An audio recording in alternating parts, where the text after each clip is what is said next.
I'm a real fly girl, I jet set round the world. Stamps on the passport, niggas tryna fly me out. Hey everybody, welcome back to another episode of The Way with Jazz and Tae. It's your girl Jazz Dante. and we know it's been long enough. I feel like we say this every time we get on here because it's been far too long before between episodes.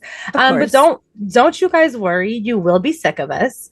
We have decided that we're going to be pushing out the content and dropping episodes at least bi-weekly unless otherwise stated.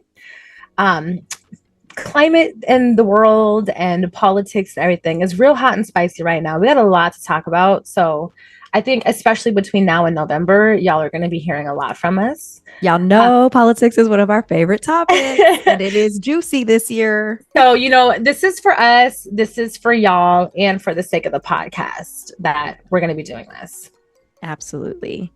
Today's episode, what you can expect, we're obviously going to give you guys a live update because we haven't not been recording for nothing, right? And then, of course, we're going to get into some politics. And honestly, it's feeling more like pop culture, like an episode of Parks and Recreation or VP or Scandal. Veep, literally. No, we're living in an episode of Veep, actively. I genuinely feel like Trump's campaign manager is like a writer for a television show, and that's how this is going because I'm trying to understand what's happening. This is like, it's crazy how this is actually our real life. We're living, this is happening and we're living. This is reality, not a show, not a movie. This is real times. This will be in history books, you guys. Exactly. So we're going to talk about the politics, everything that's happened since, honestly, the campaigning's kicked off, since the debate of Joe Biden and Trump and everything that's happened since then, and everything leading up to the launch of, would it be the launch of the Democratic National Convention or the start?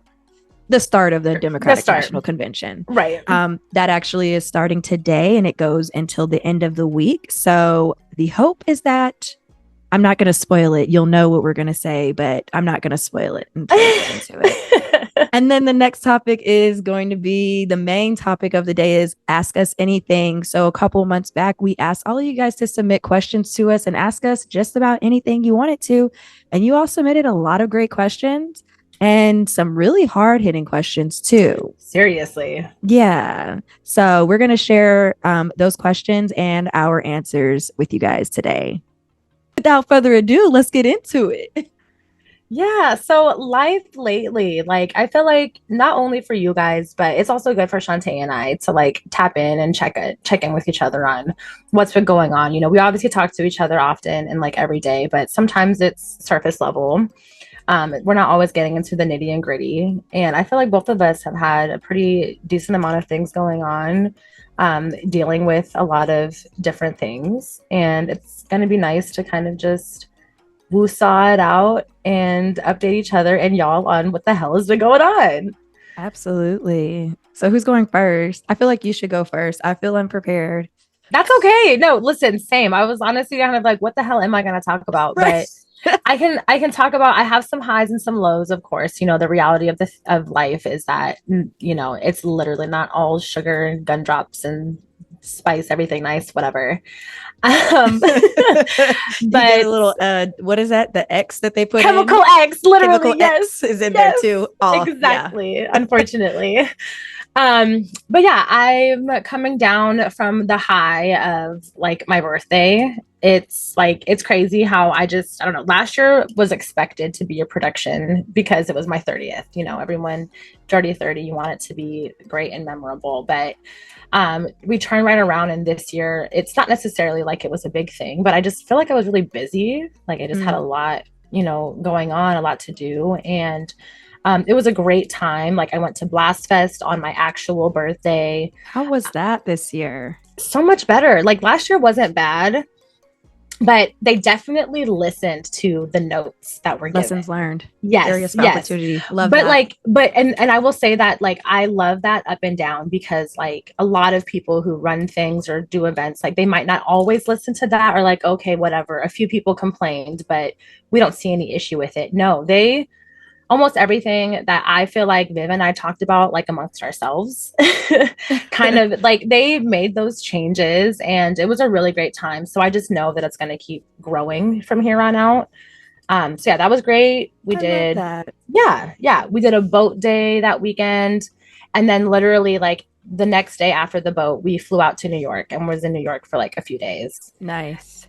It was amazing. The weather was great. I got to see one of my old friends that I grew up dancing with, Sarah and her husband. We had dinner with them. That was nice. Viv and I went to this concert to go and see Leanne LaHavis, which is actually one of Viv's favorite musicians. Okay. She, Shantae, check her out. You like good music and beautiful voices. She is like a jazzy kind of like soul vibe, but like her voice, girl, her voice is amazing. Like, and she sounds exactly the same live that she does like on the recordings. I swear to God. I love that. Yeah. So I'm going to send you some of her stuff, but it was an amazing show. I'm really happy that Viv like put me on her. But it was like it was at Webster Hall in New York, which I don't know if you're familiar with, but it's not like a super big performance venue. And after the show, we wanted to stick around to try to buy some merch. And by the time we got up there for merch, everything was pretty much gone. We had to buy the only thing left was like vinyls. So we had to buy a vinyl, which it's not a bad thing. Yeah. But then as we were like waiting around afterwards, you know, Viv was kind of like, oh, well, do you want to go or should we hang around? Because we kind of saw a couple other people hanging around. And I was like, you know, let's just stay, like, whatever. She's like, maybe she'll come out and say hi to people or whatever. And she did. We hung around. Yeah, we hung around long enough that there was a small group, like I would say probably no more than maybe like 20 people. 20, 30 people who stuck around long enough to actually get to like meet and greet with her. Yeah, so that was honestly like one of the highlights because that absolutely made Viv's whole life. Like she loves her. And funny story is she actually has a picture with her from like 2013 after another one of her shows. So wow. So we got to go up there. She showed her that picture. She wished me a happy birthday. Like it was a really cute, sweet, happy time. She's so beautiful and she's got the cutest little like British accent. Okay, so she's British. Yeah, she's British, but then also she shouted out Jamaica. So I believe like maybe her parents, like I think, yeah, of course, genetics and ancestry, all of that hails from Jamaica, but she's in the UK and all of that. Yeah. I'm always not anymore, but like I feel like back when I first started to realize how much of an presence of like Jamaicans and like people from the islands there were in the UK. I don't know why I didn't think of that, but like when you think of all the like dance hall and just some of the music that comes from there, I'm like, I just never pieced that. But yeah. No, and it's this, I agree, because I also feel like a lot of it has to do with the accent disappearing in their music. Like like a lot of the times, like even with Adele, like I know that she's very British, but sometimes in her music, there's not that like telling accent or like twang, you know? Sam Smith, even. Yeah. Oh yeah. No, absolutely. And then you hear them talk, and it's like, what the hell? How do you?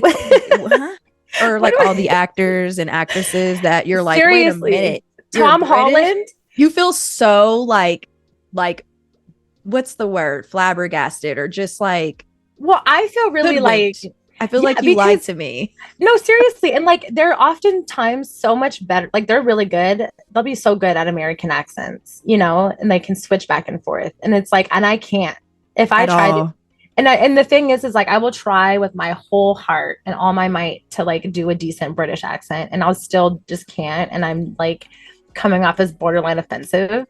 You know, it's not intentional, but I'm trying. I feel like yours is better than mine, and I would never dare try because I know I'm gonna offend somebody. Not ask me to do like a Southern country accent. Okay, I'll take a stab at that. Yeah. No, literally, if you set me in a region for long enough, I will fully adopt that dialect. My mom will get on the phone with anybody, any of her family down in the South, and suddenly it's just there. She'd be like, "Woo, child!" I'm like, "Mom, who are you? You don't sound like that. Ever. You don't, girl. You've been out here 50 some years. Where is this country coming from?" Absolutely. But anyways, yeah, the Leanne LaHavis concert was absolutely amazing. I'm really, really happy that we got to see her and make that happen. I know Viv was very excited. And then I had the coolest, fun little surprise ever. And she took me to go see Moulin Rouge on Broadway, which, yeah, for those of you that know me, like Moulin Rouge is one of my favorite of all time musicals ever. It's Grease, it's Moulin Rouge, and I think Rent. Those are like my top three. And I got my whole entire life. It was amazing. Also, JoJo, yeah, leave, get out. That JoJo, She's in. bitch, she has been playing Satine. And I knew this. I knew that she had been playing Satine in Moulin Rouge for like at least the last like year and a half or so. Like I saw when she announced it, but I also know that they're only like signed up to do it for a certain amount of time or something like that. And I, just because I follow JoJo, we're fans. I had noticed like obviously her posting stuff about it, and I saw like probably a couple months ago now that she was like, hey, just so you guys know, like I'm going to be back on stage as Satine for these dates, except for these dates, whatever. And I'm not thinking about it at all when we're in New York. I'm not at all. And but I do know in general, again, because of this, that like JoJo had been performing as Satine. Mm-hmm. And Viv didn't tell me. We're like literally walking around downtown and she's blindly guiding me here. And we turn the corner and everybody's all lined up and I'm seeing all the signs and I was like, stop. No, because this means that we're also seeing JoJo. Like, do you understand that? This is a twofer. No, literally. And Vivian had no idea. She really didn't. She was like I mean, I knew that like I wanted to come and take you to see this, but she didn't know until we were already in New York that JoJo was also going to be there playing Satine. Oh, that's so crazy. Yeah. And we were supposed to see her earlier this year at Soul Bloom, but that got canceled. So it was great. And she also got us the most amazing seats. We were essentially in the show. Like the seats that we were in were called like the can seats. So we're literally sitting like against the stage, but also the stage extends behind us. Okay. So the dancers are also dancing like behind us. There was multiple times which the dancers' skirts were like hitting us in the head and stuff because like we're literally in it. It was so amazing and great. And that was probably like one of the highlights for sure of my birthday like celebration. So yeah, that was that. I would absolutely love to see a Broadway show. Girl, and that sounds absolutely amazing. It's a must. Like we've seen, like, how some Broadway shows travel. Mm-hmm. So like we went to the MJ show that was out here at the Paramount this past like Christmas. But going and seeing like a Broadway show in New York is just a whole different like feeling vibe. Like I know exactly. Yeah, 10 out of 10 recommend. It was really awesome. And then I pretty much spent, I feel like the week or so after that, just like recovering in a weird way. Like, no, I get that. Yeah. Like, I don't think I realized how much all of that stuff kind of like takes from me. And I was just like, I kind of ended up getting into like a bad space. And I've already been, going through a lot this last year. And I think I've kind of really been, I think I'm handling it well, but really I'm avoiding a lot of it. And a lot of like, I'm failing to use tools and things that I've, learned. I'm really just kind of taking it day by day and like feeling really down about everything. And so coming back from that just kind of really hit me heavy. And then everything's just kind of been tumbleweeding or like domino affecting. So yeah, I'm really trying to, I'm in this space now where I'm really trying to like, okay, let's take my healing and my therapy more seriously. Like, let's stop like sabotaging myself and everything. And that's kind of the space that I'm in right now. So I went from therapy maybe once or twice a month to now like I'm doing it once a week until I can kind of like get into a decent space and all of that stuff. Yeah. So yeah, I've upped mine to 3 a month. So I'm one shy from you. I was like, baby, I can't afford it or else I might be in there once. Yeah. Yeah. Because yeah. So yeah, just highs and lows. I'm in a low right now, but we're gonna work through it. Well, your birthday sounds like it was truly amazing, and I am super jealous that you were able to see something on Broadway. I feel like ever since I saw The Wiz live, I have Oh been man. craving to see another show because there's just nothing like that. Yeah.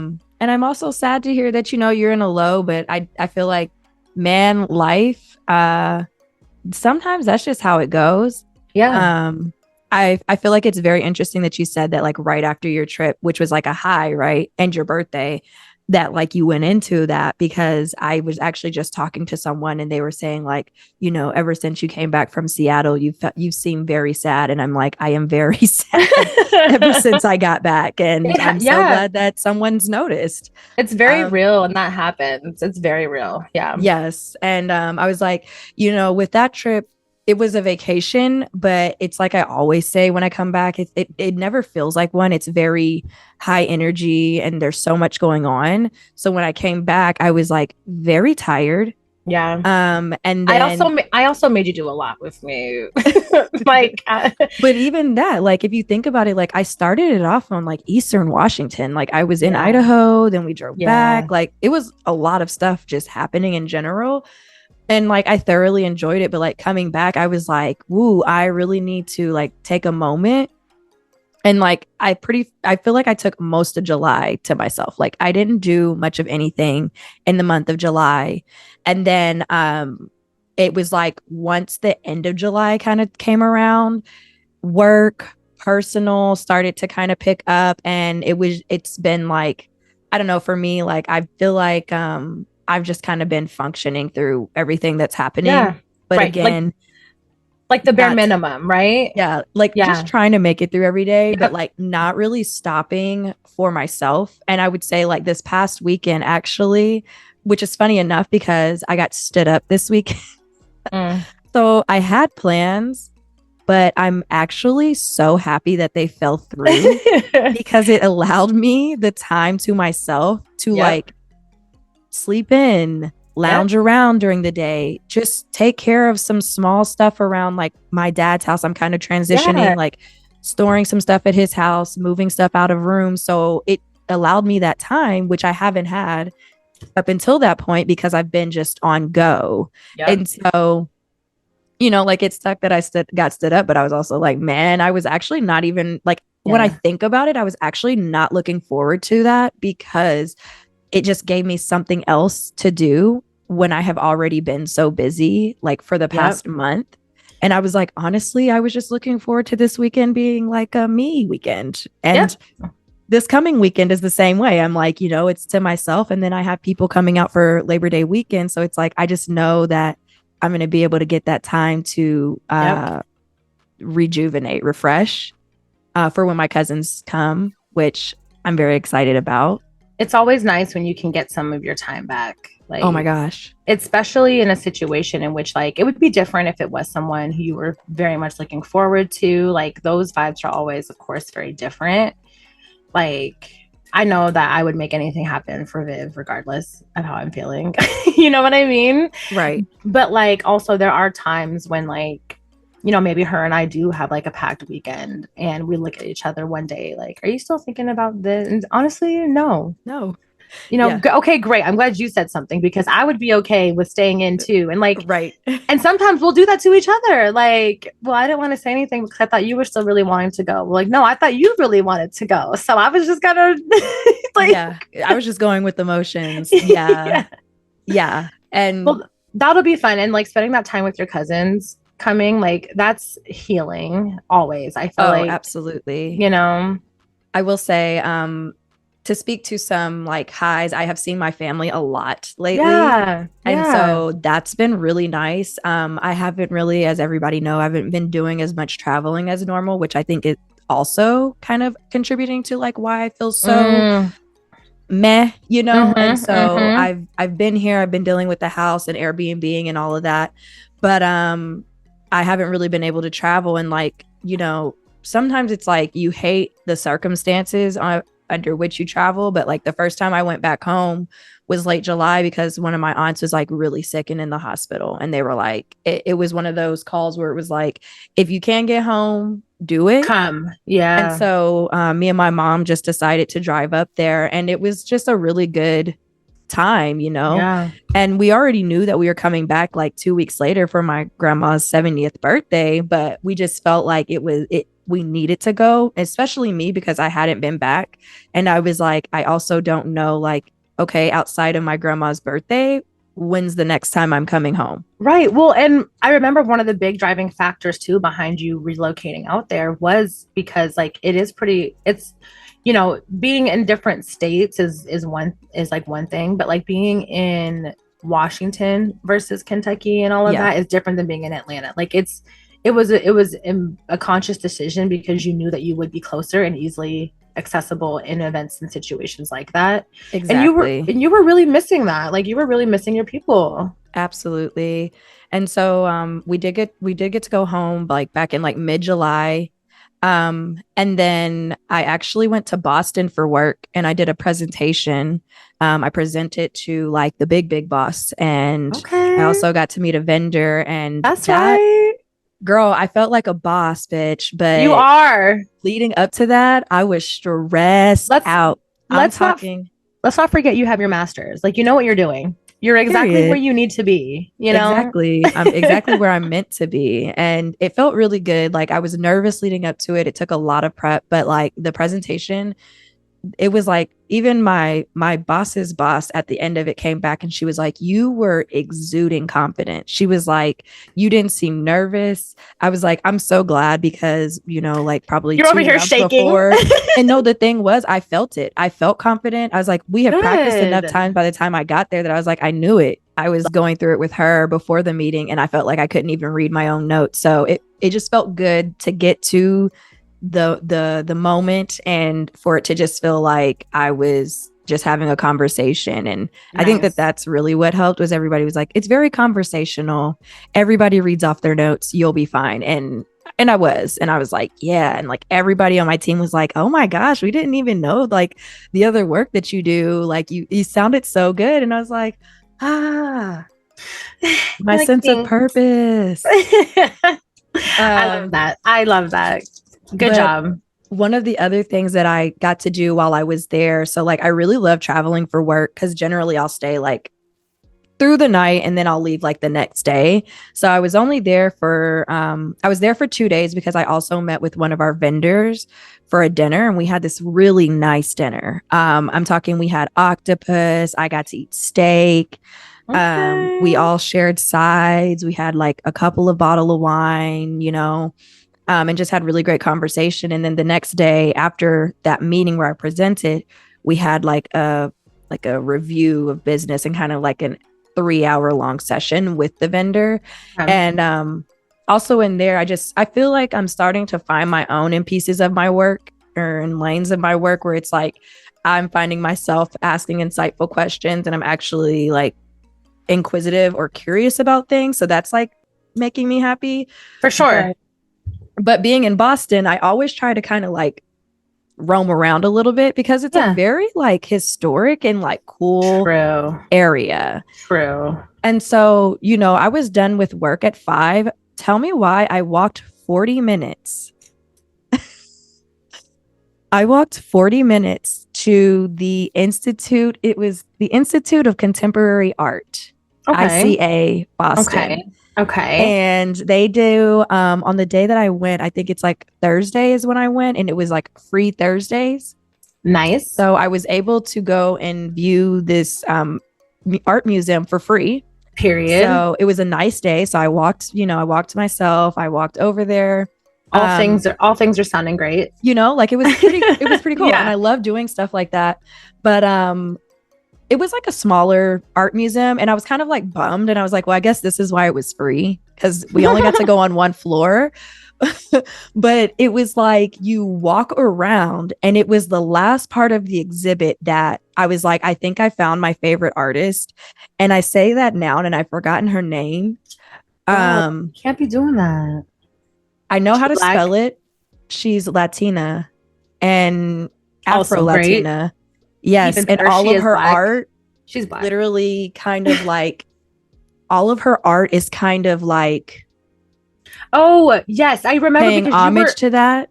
you were posting a lot Yes. about that. How do you Yes. spell her name? Firleabaez, I think. Whatever, I'll find it, I'm sure. Maybe it's Fire. Is it Frenzy? No, it's like fire. It's like fire fee or fire. Like it looks like fire. The first few letters.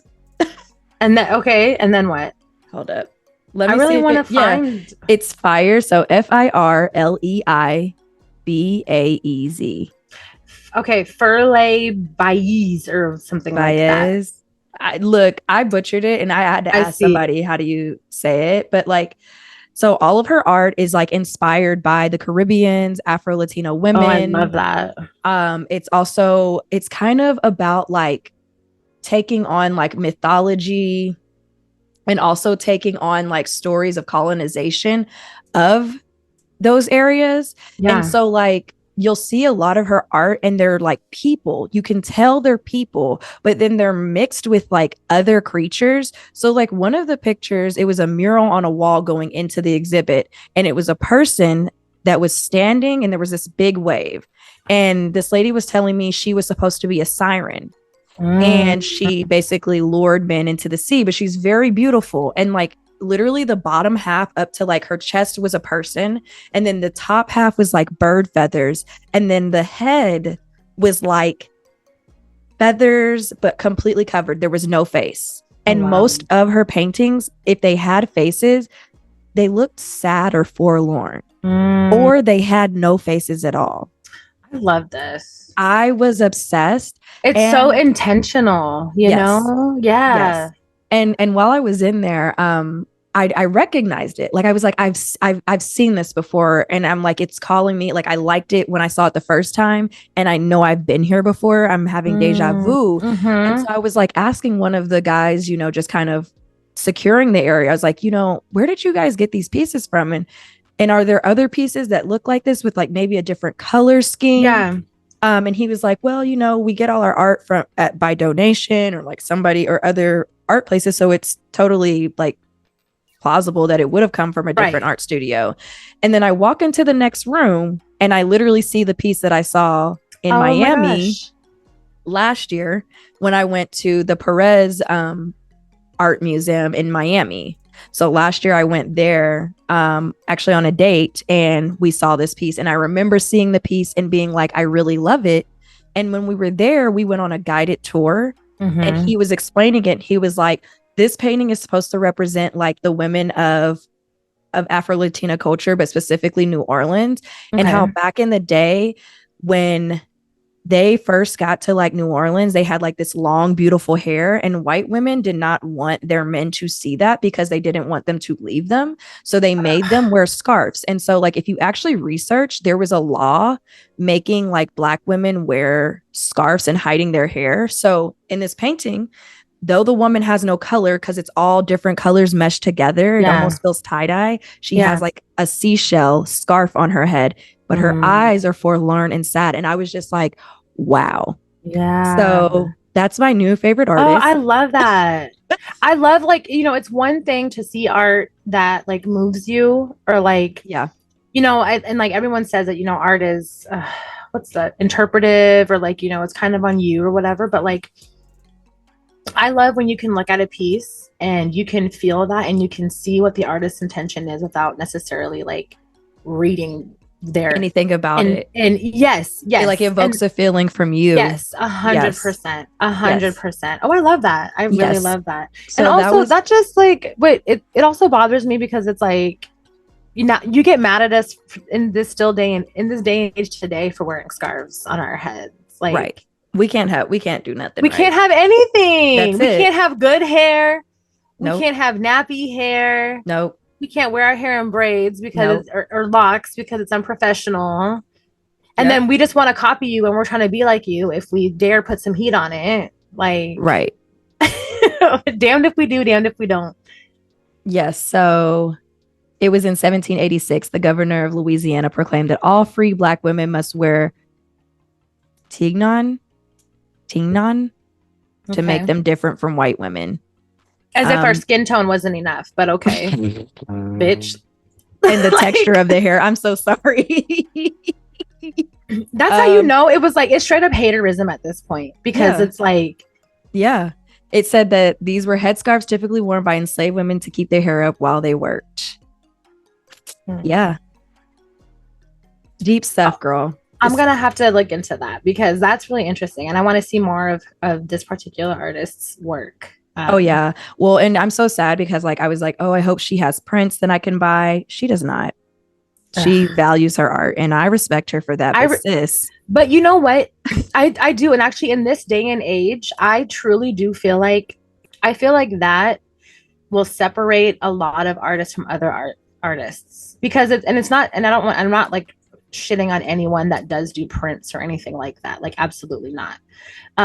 But one of the reasons why, you know, artists like Van Gogh and Picasso and stuff is like, you know, with Van Gogh, he really didn't get fame until obviously after he was dead, after he died. But like, he only has a certain number of original works, and from this point moving forward, we'll only ever have that certain amount of like original works. And with an artist like her, especially in this like modern day, that's really important. And I feel like a lot of artists do end up having to do like prints and things, or like, oh, I'm gonna do, I don't know this, I don't know anybody that actually really does this, but like, oh, I'm gonna do a calendar with like my images and stuff on it, or like coasters. Like, I don't know, I'm just saying stuff, but like, I think that'll really set her apart, is like having that kind of like integrity of just like, no, these are my originals, I'm not making copies, I don't want you to mass produce these, I don't want to walk into like a Mexican restaurant and have my picture and hanging up in the bathroom.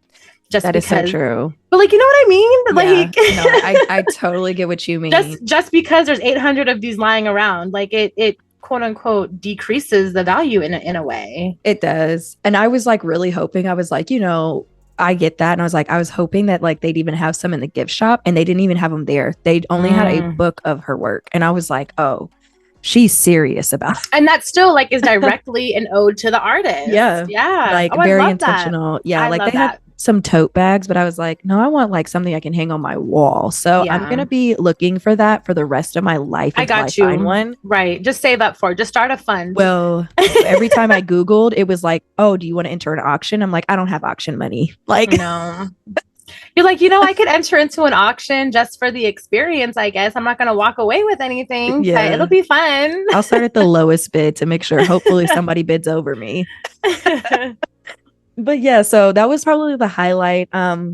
Afterwards, I went to dinner by myself at this place called Buttermilk and Bourbon, and it was like a Southern comfort type style food. And I had this mac and cheese, and it was like mac and cheese. It had a bunch of different cheeses, but then they grated Cheetos on the top. And when I tell you, mwah, and I actually drank a drink that had bourbon in it. Did you send that? I think you sent that to me. I did, because I was like, she would like this. I remember that. I was like, ooh, this looks good. I think it also had pork belly in it. So like, but pork belly scraps. Another thing that I love. Oh yeah. It was really good. It was like almost too decadent. I didn't even eat the whole thing, but I did have a whole lot of bourbon, and that was really good. So by the end of it, I was feeling really good. Had a really great time in Boston, and I can't wait to go back to explore something else. But yeah, that's like been one of my highs. Also celebrated my grandma's 70th birthday. It was a surprise party. Hey. We pulled it off. I was gonna say, was it really a surprise? Like, I feel like you guys coming out there a couple weeks before also helped kind of, I feel like, throw her off, you know, because like, oh, y'all ain't gonna come see me back to back like back to back. Yeah. Yeah. And Amaya was also a part of the surprise. So it was her first time back in like probably over a decade. And so wow. So and my grandma, I don't know how long it's been since they've seen each other, but it's been a while. So the goal was to get all of her grandkids in one place. And so the party was so beautiful. And we had such a good time, and ate good as always. I mean, you guys all looked good.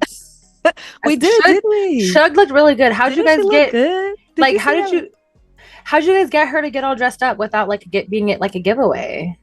So they just told her, my aunt told her that they were taking her to dinner for her birthday. Okay. And so her husband knew about the surprise party. So he drove her while we set up the venue earlier that day. And then we had like a private Facebook group that she wasn't part of to invite everybody and to let them know like what they need to bring, where it was and what time. And then, like they showed up at like, I want to say 4:30, 4:45. And it was funny because you know how Black people are. Like, we can never show up on time to anything. On time, right. And we were like, oh, the party starts at 4. Mind you, we're still prepping at like 1 o'clock. I know it takes me 2 hours to get ready. Right. And we still had stuff to pick up before we even like went to go get ready to go back. And I was like, what time is Suge supposed to be getting here? They were like, oh, probably 4:30. I said, make it 5. Look, I don't know when I'm rolling in there. And when I tell you I rolled in there at like 4:15, oh, sweating bullets. I bet. Right. Because you're like, she heard that I missed it. Girl, I'm painting my fingernails in the parking lot. Wait. Screaming. Oh, I love that. You guys all looked really good though. You did. I loved Mama Cassie's like little ponytail. Yes, that was cute. Let's talk about she had a time of her life. She wanted to go out in downtown Bardstown. We were like, sit down somewhere. Okay, but also it's hilarious because it's like I know Bardstown is so small. And like that's what makes it funnier. No, exactly. Oh, I'm trying to go out. Bitch, we're in Bardstown. Funny because my cousins are like, downtown Bardstown. She's like, yeah, I guess they have some cool stuff now. Like, they have a speakeasy and a wine bar, and they just changed the law to where it's like New Orleans and you can drink on the streets in downtown Bardstown. And I was like, well, shoot, I'm ready to go out in downtown Bardstown myself. I'm dead. So, yeah, they did that for Bourbon Festival. It makes sense. Of course. I was just gonna say, I feel like in Bardstown of all places, I'm kind of surprised that they don't have that already. Like, yeah. People probably do it anyways, but girl. So those have been like the highlights of, you know, the past few months for me. It's been really great, just family filled. And my sister also asked me to be her maid of honor, so it's official. I can't wait to boss all these bitches around and whip them into shape. Oh, you know what? Actually, speaking of, and we're getting off topic here, but I'm gonna just throw this in here real quick before we go on to the next topic. I've been seeing all of these really fun, cute, like bridal shower parties or things, like, or bachelorette parties, and they're themed. You know, like there's that the one, like two of the most common ones are like, you know, me and my girls all dressed up as Steve Harvey. Yes. And we went out for the bachelorette, or like, oh, me and my bridesmaids all dressed up as grandmas. Yes. And, you know, like, or like our type. Yeah, and no, so exactly. Yes. And so I was like, I really want to do something like that rather than just being like, I'm cutesy. We all know this. I want to be fabulous, but like, I like to have fun, and I love shit like that. I love theme stuff. That would be hilarious. I just saw one the other day where it was like, it's my bridal party or like bachelorette party, but they all showed up as my significant other. All her friends dressed as her like fiance, and it was the funniest, cutest thing ever. I was like, I would love to do something like this, because I imagine everybody popping up with fucking fake faux locks. For locks. For Vivian. Yes. Or somebody decides to dress up as a hooper because of her like basketball. Yes. I love that. I'm over here crying. I'm sorry. I'm having fun. I'm having a good time. That would be hilarious. I'm putting that in a OneNote or something. Right. No, yeah. Yep. Tentative plans for Jasmine's. Yeah. I'm planning. It doesn't have to have a date set or anything. I don't care. I'm just ready.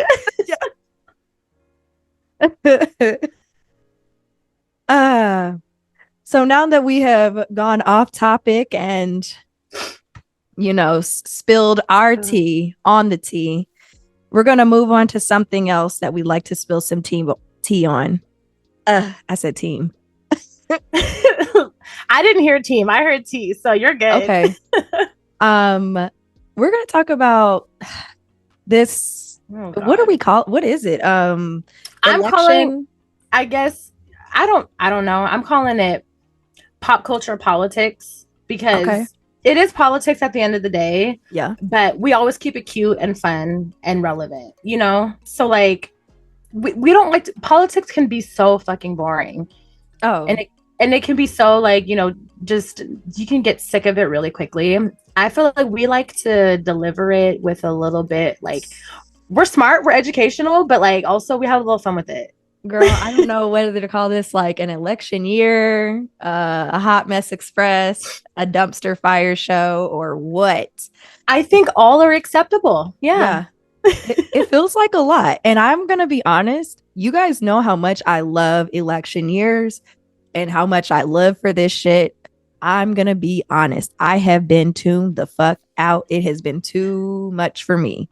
Now, of course, it's scary. That's why. Yeah. And I'll be honest, I'm picking up stuff from my little CNN 5 things to know. And obviously, I'm on social media. And so, like, I see stuff and hear stuff in the news.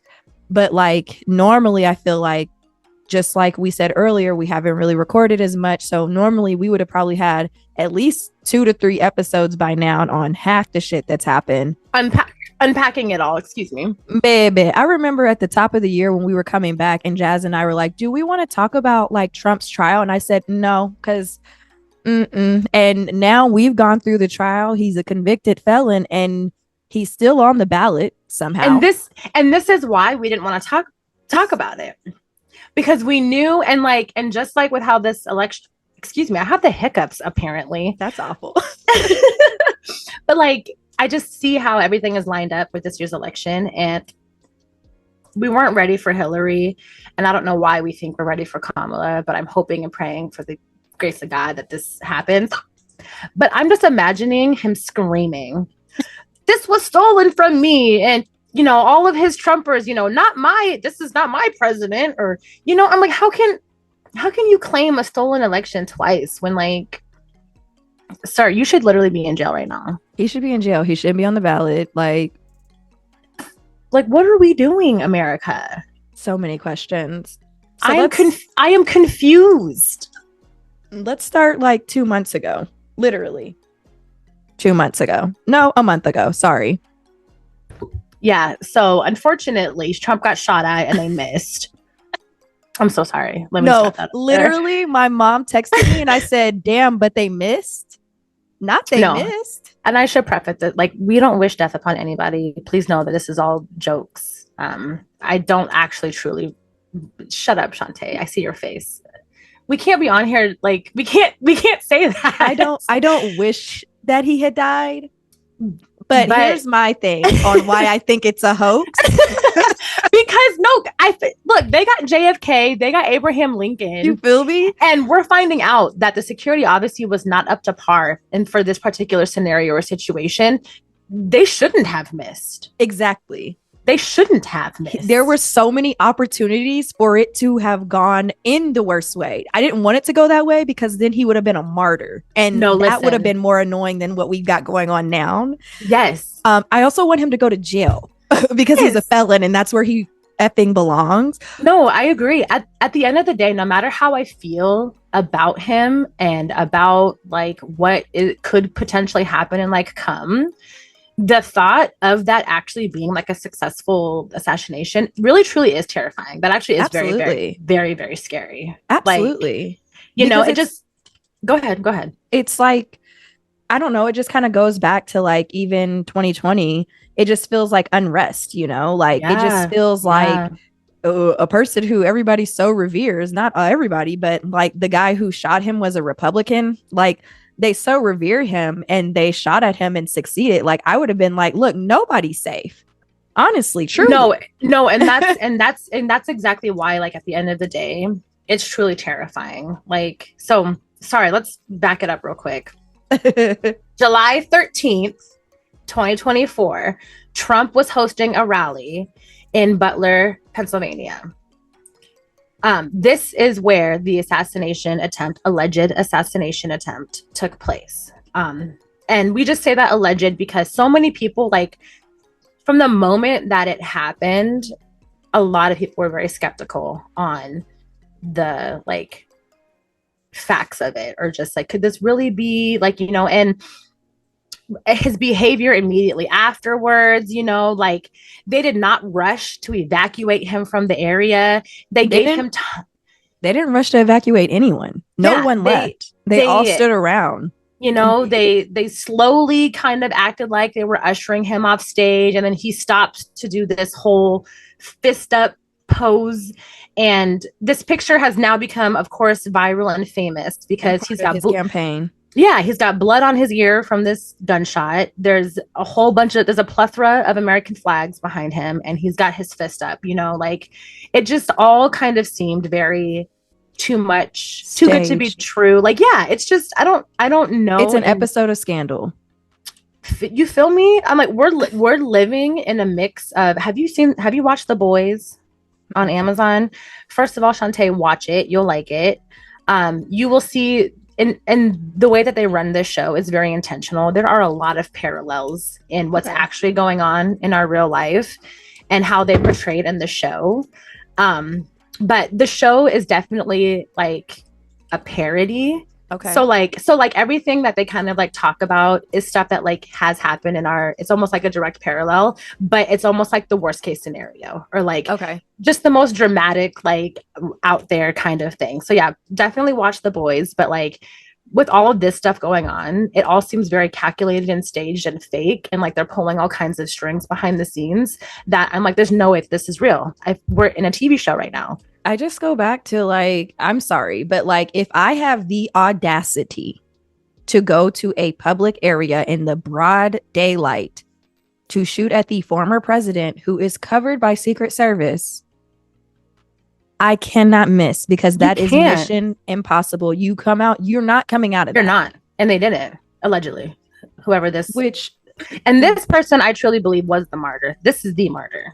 But like they've said like there's been no funeral for him. There's been no funeral for the firefighter who supposedly was also shot. That's what they were saying. They said that Trump hadn't even talked to his family or nothing. Baby, we moved on from that too fast for it to be real.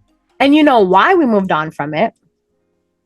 Oh, sorry. No, we're skipping something actually major. Yeah, please, because it's giving cult. It is. So that happened on July 13th. July 15th. The RNC begins, okay? Ooh, that timing is so weird and convenient. Right. Interesting. 2 days later. Okay. Also, it had been speculated that come the Monday, I think it was a Monday, that was the 15th or whatever, Tuesday, something. I don't freaking know. I'll let you know. It was heavily implied that he would be announcing his vice presidential pick at the start of the RNC. And guess what he did? He literally did that. I'm sorry.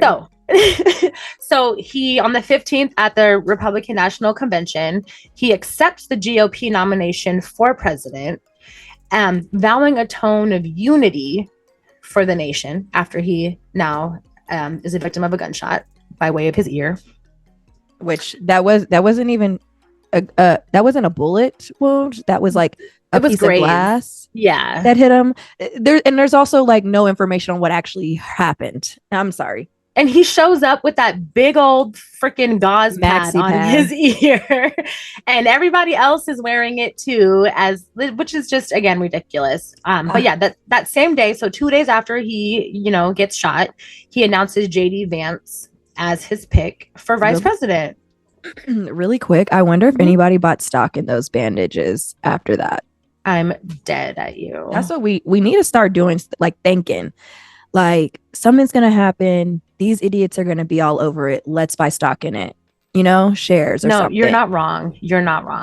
I'm trying to think off the top of my head, like what should we buy stock in? Whoever manufactures Confederate flags? I don't know. I don't know. Aren't those just all? I hope those are just hand-me-downs at this point, and they're not manufacturing. They shouldn't. Right? They shouldn't be making any new ones. You're right. I don't understand why we can't get like what Germany did, and like that shit is banned. Literally. Get that the fuck out of here. I don't care about your heritage. That's the kind of erasure that I'm okay with. Yeah.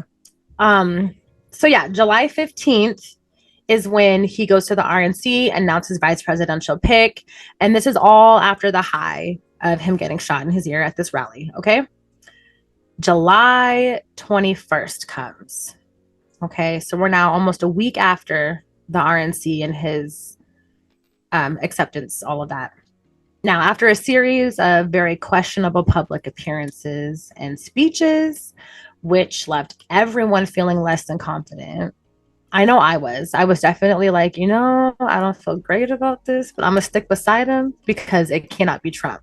And honestly, truly, I'm like, come on, he's done it for the last 4 years, and y'all act like he's the only person working. Like, You feel please me? be fucking No, for real. and I feel like, and I think the reason why at that point I was like, I'm gonna stick beside him is because we all knew that at the end of the day with Trump, he had a whole team working behind him as well that were not necessarily his doing. Like, I don't know how to describe it. There was people that had to keep him in check at the end of the day. I mean, but like, if you even think about Trump, the last time he was president, like everybody that worked with him, they quit and or were like subpoenaed after he got in trouble. And like after they all left and jumped ships, he called them all kinds of names, stupid. And I'm like, who would want to work for him any fucking ways? No, and honestly, if that's how you feel about me, like to ask me to come and run a campaign with you and be like somebody who sits beside you at a table if you were to become president again, I wouldn't, because who's to say if I decide I don't like what the fuck you got going on, that you're not going to snake me and now I'm going to jail for your bullshit. I'm just saying. That's so true. I mean, look at who is that? Oh God, why can't I think of him? He's a lawyer. Oh, I know exactly who you're talking about. And Rudy Giuliani. And that, okay, first of all, stupid. Just stupid. He should have been locked up years ago. Rudy Giuliani is generally the lawyer behind every bad thing that's ever happened. No, exactly. Exactly. He's a freaking villain. He's a snake. Yeah. So yeah, sorry. Again, back on track. Sunday, July 21st, after Joe Biden slurred and said the wrong names and all kinds of things, like this man is literally in the middle and thick of what dementia looks like. I'm so serious. I swear to God, he's not okay. He released an official statement, officially withdrawing himself from this year's election. And then, of course, named Kamala as his replacement. Now, I rejoiced. We were scared. We texted each other. We were scared. Terrified. We were very scared. My mom cried, you guys. Oh no, happy or ooh. Well, no. So they didn't immediately say that Kamala was going to be running. True. So, this took hours. We were coming back from Kentucky and we're literally getting on the road and I was like, "Oh my God, Mom, Biden dropped out of the race." And you guys, like the way she was just like stuck. And I was like, I felt it too. But I have been literally, I don't want to say prophesizing because that just makes me seem like I'm a narcissist. But like I've literally been telling everyone, this is what I need to happen. We vote Joe Biden in. He then says, "Hey, Kamala, I'm not well. I need you to step up." And then we have our first lady, black lady president, right? Because I have more hope in that happening than the America that we live in right now, voting for a black woman as president. So I was like, when they announced Kamala, I was like, ooh, I mean, that was obviously that was my plan, but I was hoping we'd be on the other side of things before it happened. Well, not only that, but like, I mean, or not even on the other side. I just feel like maybe even sooner. Like that too. I said we were less than we were within less than 100 days. Yeah, when they did it was like within 100 days. And that's another thing that I will say that really fucking pissed me off with the whole Biden thing was that it was like, oh, Biden's our guy. And then you have the Democrats saying Biden needs to step down. I'm like, why the fuck did you wait until now to do this? Because he was not going to run again. We could have said Kamala from the top. But listen, and I think, and hear me out. I think they saw what happened with Hillary and Trump in 2020 that, and everyone kind of had been saying throughout Trump's like rally and with Biden stepping down, everyone kept saying like, oh, the Democrats were playing chess. Like, I do truly feel like this was well thought out and like planned with that intention because I truly think like we all thought they knew that Biden wasn't going to make it. I think he was going to keep going through all of these events and things with these little blunders thinking that he could. He wasn't well when we started this shit. What are we talking about? His health didn't just start to get bad. Like, true. No, that's true. It's only been. I'm sorry. So now a black woman has to pick up the slack, like always. I was just gonna say, Shantae, to try to get fucking America on board with this shit. Like, this is how this works. You want to talk about pissed off? But I will say, and I feel like another reason why he did it when he did was because everybody was in a flurry about Trump. Yep. The shooting. Yeah. And they said, hey, let's shut this shit down now. Period. No, absolutely. I agree. Kamala's in. No, and they really. Yeah. No, I totally agree, especially with just like how, how Trump was trying to portray himself after he got shot, and like, they tried to take me down, like, trying to walking make himself out to Many Men by 50 Cent is insane. He really was really trying to push this narrative of like being a symbol for the country. And I'm so, I don't want to say glad, but like, I'm very appreciative that they did move in this particular way. I will say and again, knowing what I know now compared to even just 4 years ago when we were in the thick of all this voting stuff with COVID and all that transitioning, like, it sounds really insane to think that come November we could have a black female lady president. But I think with how things have been going in this country, just the climate and everything that's going on, I'm praying and hoping to God that like common sense prevails and the country makes the best decision for us, and we really do take sex and race out of it. Absolutely. I completely agree with you. And the reason why I had to touch on her July 30th rally in Atlanta was kind of to this point. So as you all may know, if you watch my Instagram stories, I don't know that it was actually a rally, but I was actually at like one of her first appearances. It was televised, live on like a few different networks, but it was in Atlanta, and they had like kind of marketed it as like a Harris rally. She would be there, but we didn't know who else would be there. And first of all, I stood in line for an hour and a half. You could say there were actors there. Dedication. But I was not a paid actor, and I stood out in the heat in a fucking long sleeve knitted bodysuit and jeans, thinking that I was going to be able to just walk in because I didn't think anybody else knew about this shit. I'm crying. You were like, oh, this is exclusive. It's low key. I should be fine. When I tell you my attitude went from excited and happy to I was about to start arguing with folks who were cutting the line, because I'm like, baby, we've been in this line for an hour and a half. Your friend said come, but you need to get to the back of the line. Right. And it goes all the way back over that bridge. If they want to stand with you, they can walk back there with you. Right. Girl, I was like, it's not that kind of event, but I was like, that's not fair. There was literally a line, like there was a bridge. It is a bridge that goes over the interstate. Okay. The line went over the bridge. Like it was like, I just was like, I wish I could give a visual of where I started and where I ended up being.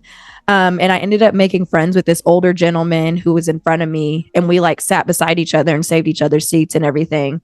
Oh, that's sweet. Oh, yeah. And then we had like cool conversation, just talking about like our thoughts and sentiments on like what we thought would happen with the election and all this stuff. And but all of that to say, we didn't know who would be there, and it kicked off, and it was Stacey Abrams was there.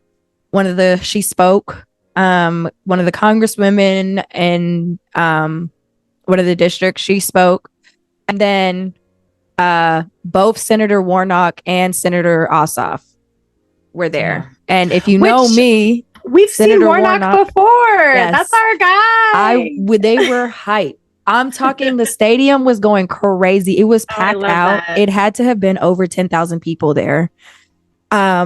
He is one hell of a speaker. Let me tell you. He reminds me so much of MLK voice wise. I was, you said it, but in my head, that's what I was thinking. No, he does. He really does. And deliberate.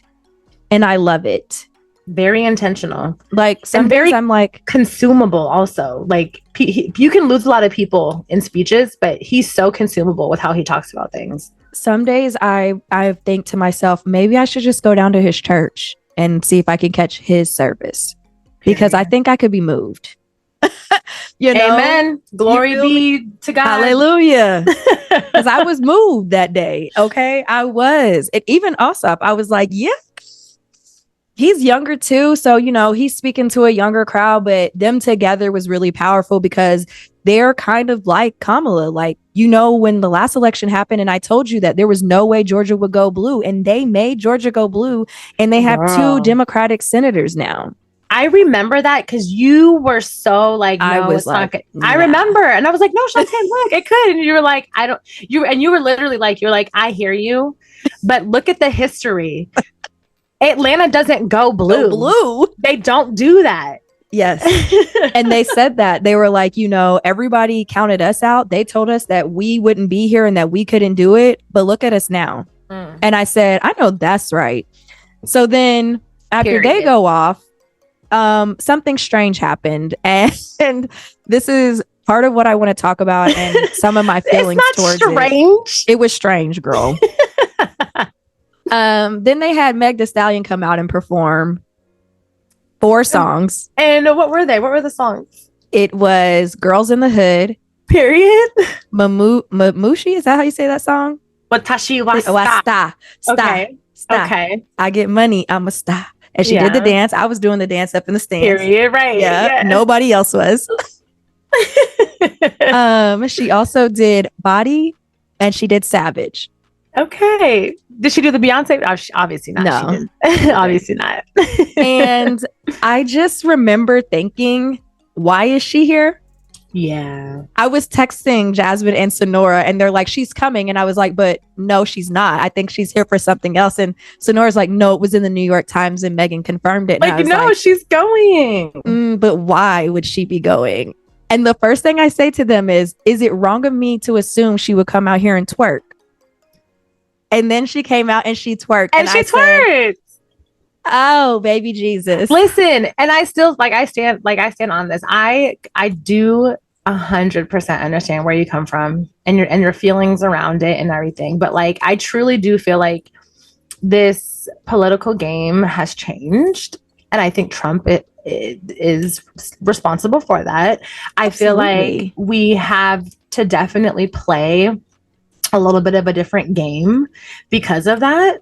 And, you know, I feel like if you were to talk to me 2016 or 2012 elections, I probably would have been like, what the even with my young self, I would have been like, really? Because like even Beyonce, like 2012 Beyonce, 2016 Beyonce wouldn't have done that. She would have came out singing Run the World, Girls, and like, you know, would have had a real nice. Like, I think that's my problem, though. I hear that's like you. One of my problems. But like with Megan Thee Stallion, like she is such a voice. She is like in a weird roundabout way, and maybe not roundabout, but like unconventional way. She really is a role model for a lot of people.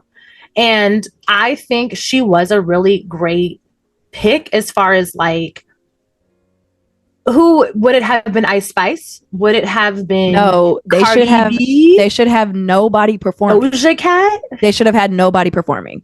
I don't know. I just think Jasmine, listen to me. You were not there. I know I wasn't there. Everybody in the crowd. I know you said 20 it was years older than us. I know you said it was not. It great. was all aunties, uncles, grandmas, and grandpas, and a mixed crowd, white and black, old. Okay, I hear that. Not I hear the that. target audience for Meg Thee Stallion. I hear that, but you said it was televised and it was live, right?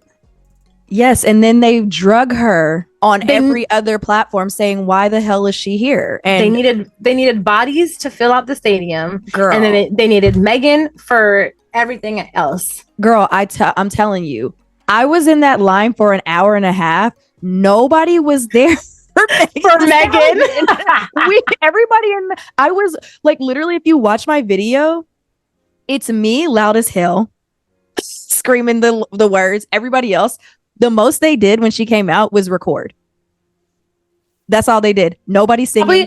Probably because they got nieces and nephews or grandbabies. Right. Someone's like, they like Megan. Who they could have brought with them, and it would have made it more appropriate. But I was like, this is like a room full of my mom and my grandma's peers and them being at a free Megan Thee Stallion concert. I get it. I do. I 100% understand like in that environment, but I still don't hate it. No, I hated it so much. I mean, like, obviously I didn't hate it because we know how much I love Meg, but like, here's another thing that I think I said to you, and to your point of Trump, like, yeah, he's got fucking Amber Rose up there touting his name and saying like, okay, at least we have Meg Thee Stallion. She's a little bit better than that, but like, could she have put some respect on Megan's name? Could she have not said a speech about women's reproductive rights? Could she have not done her song Her, when literally everybody's like, I'm with her? Like, who picked the songs? Who picked her? Did y'all pay for her? Because if y'all paid for her, then y'all need to stop fucking texting me talking about donate $20, because you clearly got money. I do agree that of her catalog, they probably could have chosen better songs. Or she could have come up with something. And then also, you're not wrong. Like I'm even just scrolling through Instagram, and I'll get ads every now and then, and it's like, hey, just you got $20 today. Ever since I went there, emails, text messages, I'm like, I don't have no money for y'all, but I will volunteer my time. I'm so she's got my vote. And I will cape for her. I will verbally do what I need to do. But she's so good. They're so good. They've got Meg Thee Stallion. I'm not giving money. Yeah. And then here's the last thing that I'm going to say about that. Two things to say. One, the biggest thing I did not like about them having Meg Thee Stallion come out and perform. In general, the feeling of the entire like rally and just appearance was very like pandering to Black people. I get it.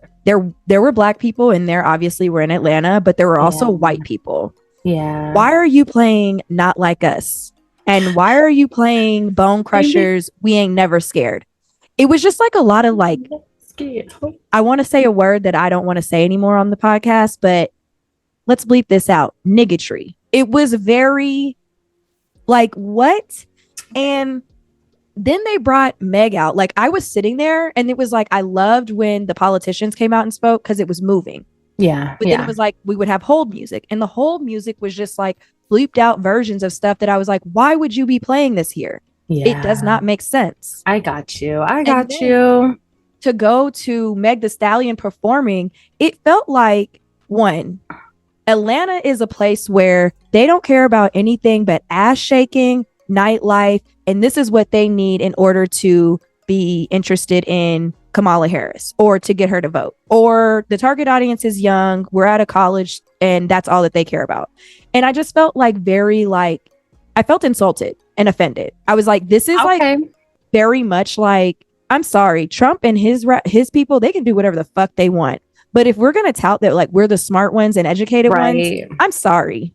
I can get that. You better. Like, don't boil us down to ass shaking, fucking TikTok dances, fucking Not Like Us, and just like a bunch of memeable moments. Like, thinking about it, it could also have just been like she was still riding that high of like, I just announced that I'm doing this. She was just maybe trying to just like, I don't know. I just feel like there is definitely somebody in her team, in her camp, that was probably like, we need to keep this momentum going. We need to try and maybe pander to as many audiences and groups and things that we can.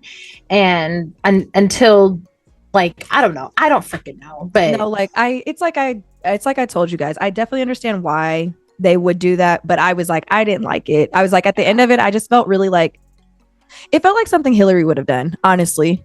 And I know a lot of people didn't like Hillary because she was, I've got hot sauce in my bag. Right, bitch. Right.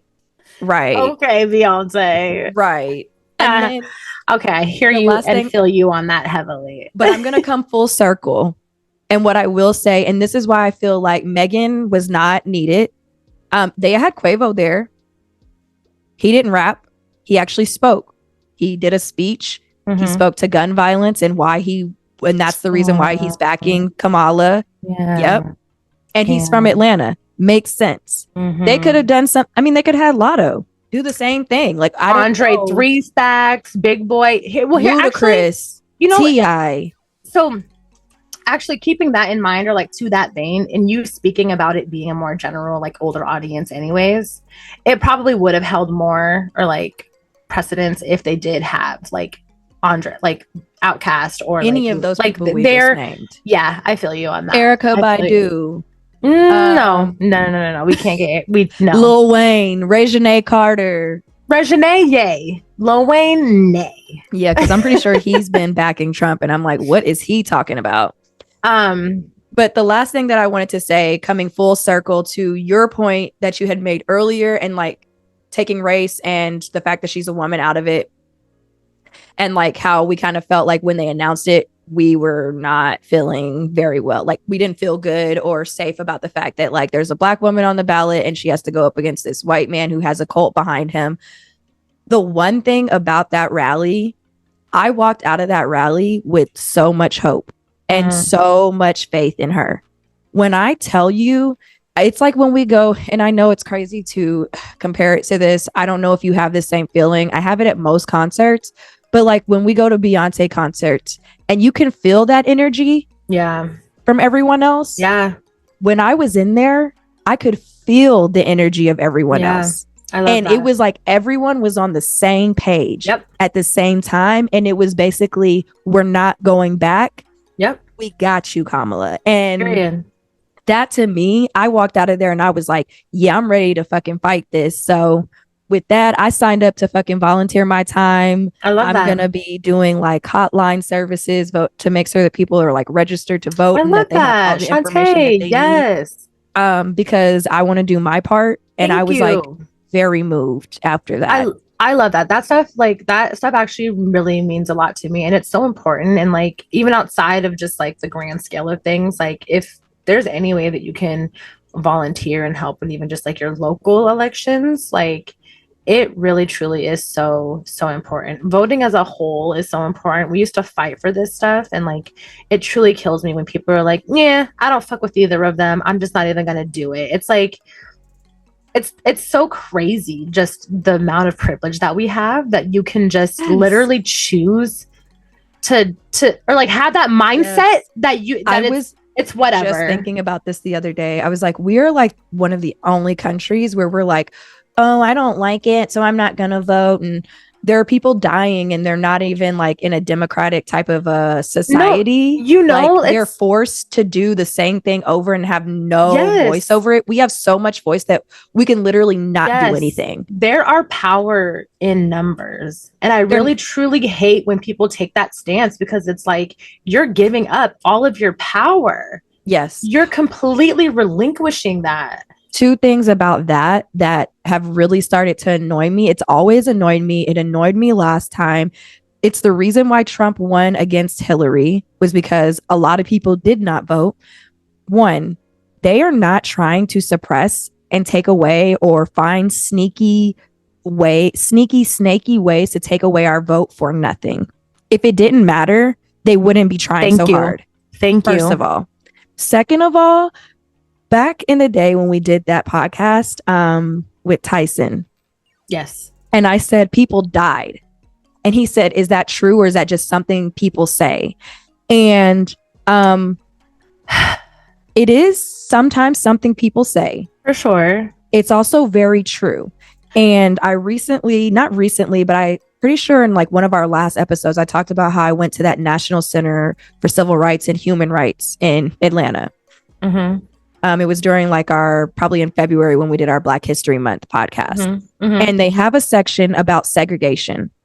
And Dr. King's like his Kingian Center and all the things that they learned, and just like how they used to protest, and it was very organized.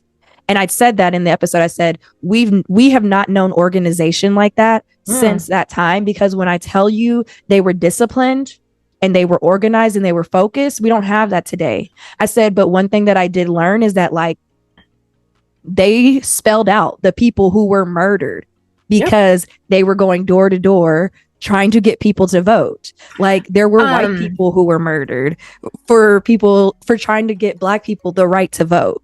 So to say like, oh, is that just something that people say? To me, I'm like, we really got to start doing a little bit more education. And I mean, Google is free, but like research on our own. It very heavily reminds me of that story, the Mississippi burning story. It directly, I feel like, relates or correlates to that. Why I can't remember the people who passed away. My mom's gonna kill me for this because I've been to his grave. She took me to this man's grave. I feel like you talked about it in an episode. I definitely think we did. But like, so not only these Black people were beaten, battered, and abused, but like there were white people also who were on our side of civil rights and all of this kind of stuff who were also victimized, right, and murdered by these people. So like, yeah, you don't I don't ever want to hear anybody say anything about like, oh, do people just say that? No, people really did die. Like, there's a lot of stories that we never hear about because they do erase it, or there's, you know, all types of cover-ups and this and that and the third. But like, no, it really does irk me, and I don't play about it. I don't play about voting. And another reason why we cannot let Trump become the president because he wants to take that away from us. That part, and he also wants to abolish the Department of Education, which is already in shambles. But they want to be able to teach whatever curriculum they want. Listen, and I'm like, I'm sorry, so that we can know less than we already know. And that's really what the core comes down to. Trump and his cult of people, they really truly want to keep America as stupid as fucking possible. They want to keep our already low education surrounding women's reproductive rights and everything. They want to continue to keep that as low as possible. Because that is another thing that irks me. Girl, don't even get me started on it. Because finding out that there was lead in tampons, bitch, and then they're over here talking about we have to have babies, but you don't even care about the fact that we've been poisoning ourselves. And who the hell was supposed to be what's the word, regulating that shit? I can't. It's just so crazy how like these men are so worried that for some reason every woman in this world everywhere is gonna boycott having kids. They're so fucking worried about this that they feel like they need to regulate it and control it and enact all kinds of laws and all these things to prevent, like, what? My thing is like, maybe you should fucking focus on the fucking living conditions, and then we'd want to be bringing children into this fucking world. Because at this point, I'm terrified. Yeah. You want me to have more kids in this world knowing that we could potentially have Trump as a president? You want that? You think that's something that's supposed to inspire me? Right. And not only that, but even going back to like the lead in the tampons, who knows what that's doing to our uteruses over time? You feel me? You know what I'm saying? And also, say like, is that not contributing to why my cramps are so bad? Why I'm bleeding the way that I am? Maybe why I'm having 2 periods a month? Or some symptoms that, I don't know, cause like issues with pregnancy. Infertility. You know what I'm saying? Potential deformities. Absolutely. Fix the conditions, please. No. Or as a Black woman, my child could not even make it and live a full fucking life. Fix the fucking conditions. We need to move on. We're preaching. Sorry. So anyways, yeah, Megan Thee Stallion, July 30th in Atlanta. I'm not going to lie. I enjoyed myself. I was like, No, I know. We love Megan. No, I know. We love Megan. But everybody else was silent. I get it. I totally get it. And like, maybe they could have started with her so that it didn't feel like she was literally opening. She opened for Kamala. She could have been like the host, get things going, and then you really get the show. I would have loved that. Yeah, I get you. I would have loved that. So she was in Atlanta cutting up July 30th. Then a week later, August 6th, Kamala announces her vice presidential nominee, and that is Minnesota Governor Tim Walz, which just furthered her popularity at that time. I had never heard of this man before in my life. Immediately became a fan. Yeah, isn't he like a Beyonce stan? Not only that, but like he is like, and a lot of people are saying that he is like America's dad, or like I think maybe I could say that.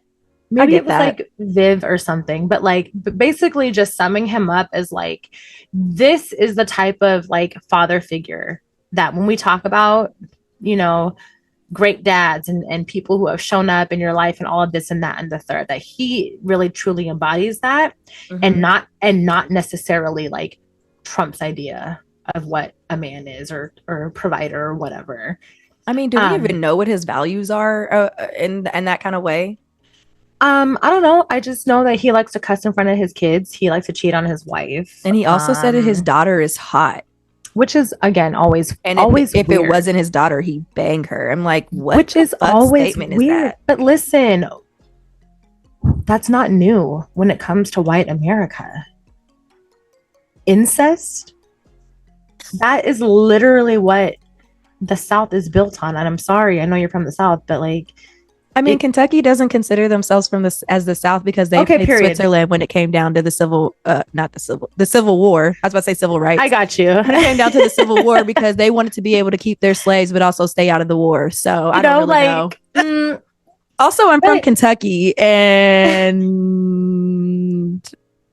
yeah. So I feel like this people weren't after Trump made his announcement of JD Vance being his vice president. People kind of started losing a little bit more faith in him, especially the more like appearances that he made and some of the things that he was talking about. Like, not necessarily great, but I do think Kamala was very smart in picking a white male as her running mate. Like, absolutely. I think that was so smart. And I think that really helped give a lot more people a lot of confidence in her. And I think that all of her like choices were white men. Actually, I don't know who else was it? Who else was she gonna pick? I don't know anything. He's from Pennsylvania. No, he's from Minnesota. I think she also had a Shapiro. Am I making that up? From Pennsylvania? I don't know it. I don't know if you're making that up, but I do feel like a lot of people were complaining about her relationship with Shapiro because of the whole like incarceration stuff. And then I also had at one point seen Kentucky's Andy Beshear.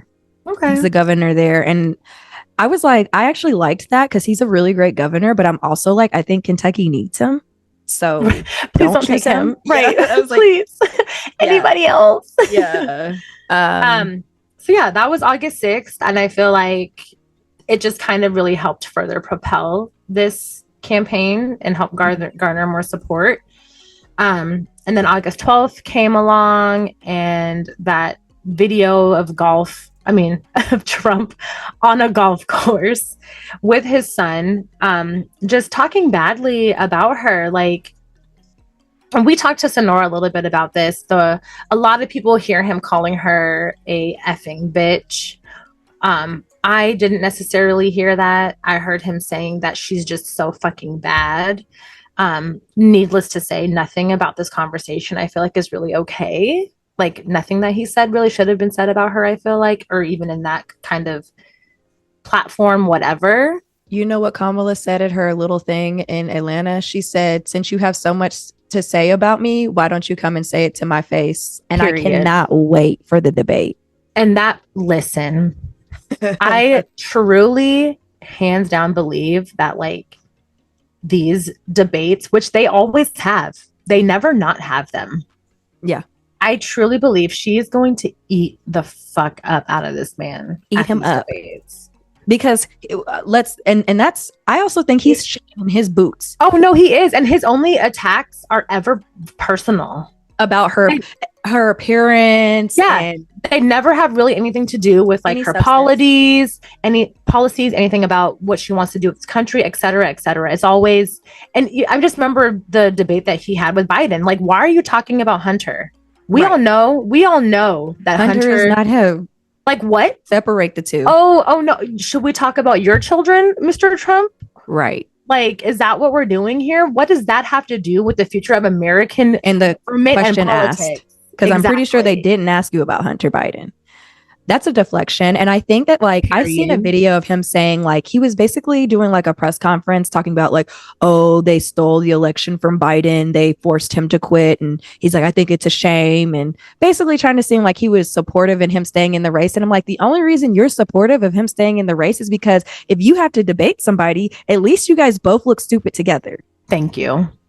I was He like, knows. but you No, better he get your knows. talking points ready. And I think one of the other things that truly like crushes Trump down to his core is the fact that he knows that this Black woman can talk circles around him, can run circles around him.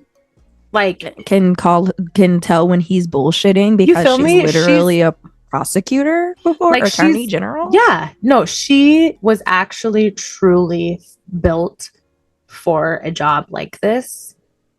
Whereas Trump is literally, he's just a fucking businessman, and he's conned his way into this position. Absolutely. 100%. I don't know how he's here, and it pisses me off that we even have to like do all of this, but like let's do our due diligence. But if after the debates people are still like riding Trump's dick, I would really love to know when he speaks at anything, what is he saying he plans to do? Because I never hear snippets of what he plans to do. He's And just talking bad about everybody else. About Kamala. Yeah. Literally. Yeah. He never says anything. And I'm like, I'm sorry, I'm not going to vote for you. But at a minimum, I would love to know what you have planned for us if that's the case. And I did hear at one rally, he said, I'm going to fix it so good to where you don't have to vote again. Not sold on that one, sir. Nobody should be sold on that. Because like, still and are. even, but I mean, like, even in his, like, with his group of like following or whatever, like, I don't know. You think you can change the Constitution so much so that you're eliminating voting, you're eliminating the two term, like, what who do you think you are? I think it's very interesting because like I think we should move on after this. We need to. No, we need to. I'm so Maybe sorry. we make this another like episode. We probably could. I would say that like for a very long time, this is given like white nationalists or like communism. And back when he was first the president and they started to run the election campaigns again with Biden this time, like, so these 4 years, everybody was like, oh, what the Democratic Party's doing is communism. I'm like, do you guys know what the definition of that is? Because I don't think you do. Go live in China. You feel me? What's Russia? What's going on in Russia? Same? Yeah. No. Yeah. Go live there for, I would say, quote unquote, but 2 terms. Give yourself at least 8 years and tell me that you would. But like taking away the right to vote, like not voting for anybody ever again. How do you think Putin's been there for so long? They don't vote. Like, and you know what? I actually just recently, like, I was researching something or whatever. They don't have a whole lot of rights. No, Putin only came into power because he literally assassinated the other fucking dude. Did he not? Am I tripping? Am I remembering that wrong? I don't know. I'm pretty sure he killed the last ruler so that he could. I swear to God. Let me look. All I know is that like everything that Trump's trying to do, including Project 2025, it sounds more akin to communism than anything the Democratic Party is trying to do. And I just hope that when these debates come around, people open their eyes. And even if we can't agree on some things, like at a minimum, can we agree that like he's not talking about shit? He's not talking about shit. Nothing. No, he's really not. He's really not. He's trying to get by on clickbait and like hate, division, controversial. Yeah, no, yes. Seriously. Yeah. But he's talking about unity. No, you're right. We need to move on. Yes. So August 12th, he called Kamala a fucking bitch and said she's so fucking bad, and nobody really liked to hear that. Nobody should really ever be saying that about any presidential nomination during this time. And then alas, here we are catching you guys up on today. August 19th through August 22nd is the Democratic National Convention. We're happily waiting for Kamala to kill it. We have nothing to report on that at this time because it literally just started today. Yep. So we're going to wait for that to happen, and we will definitely report back to you guys very soon with all of that information. But needless to say, it's spicy. Things are heating up. We literally have 2.5 months until this is happening. I would love to see how dead the political scene is once Trump stops running for president. What do you mean? Like, it's going to go back to basics, you think? Yeah, I would love to see that.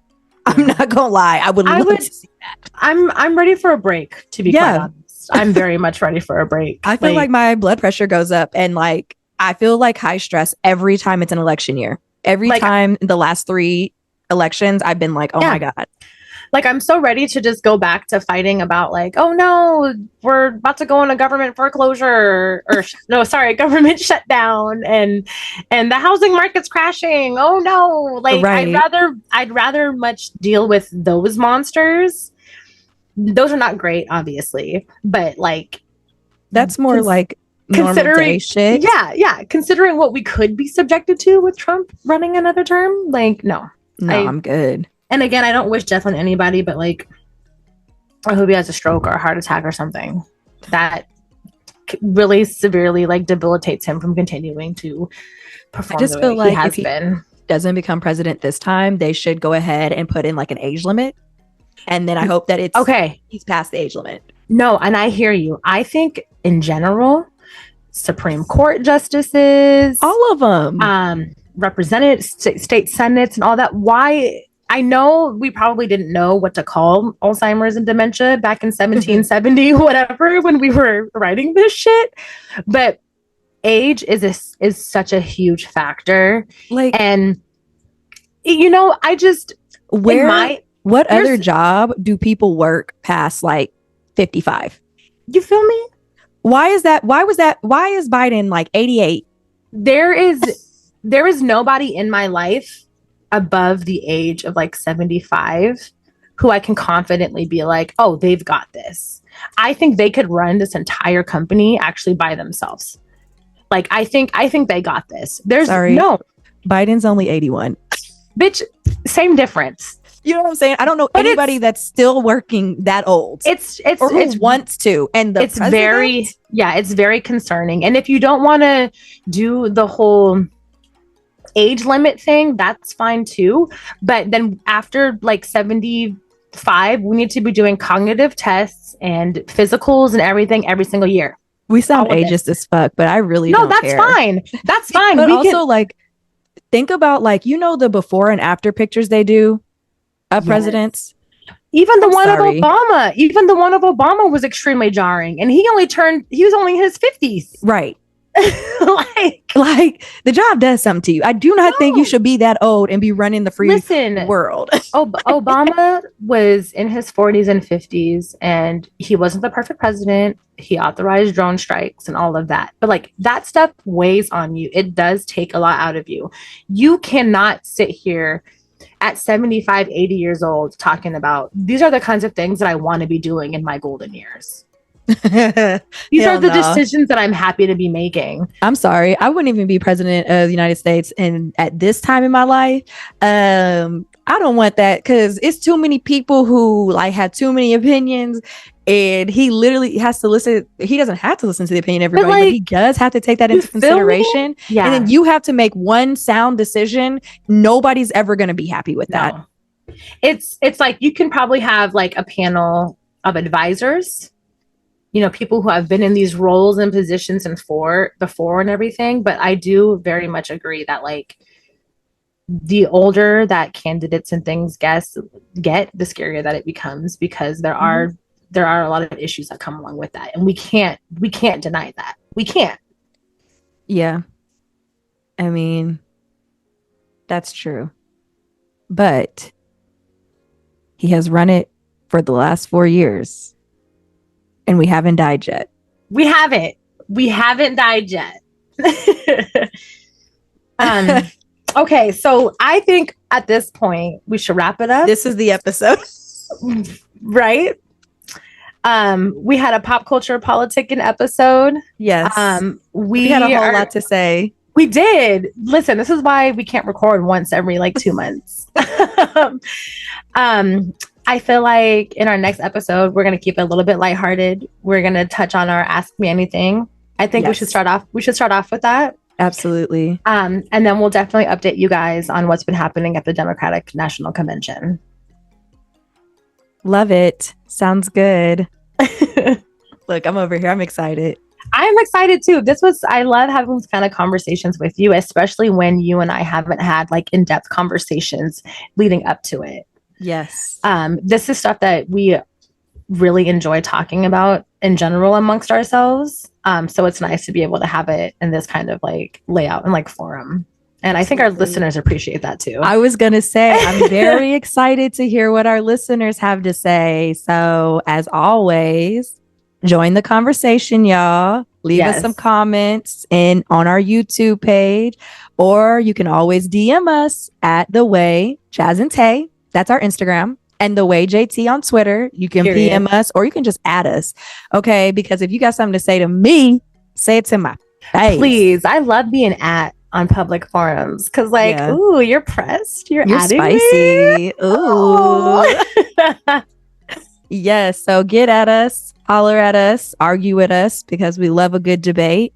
And you can catch us on pretty much any streaming platform per usual and YouTube. And I think that's it. That's the show. Thank you guys so much for tuning in. We will catch up with you guys really soon. I promise. Peace. Bye. I'm a real fly girl, I jet set round the world. Stamps on the passport, niggas tryna fly me out.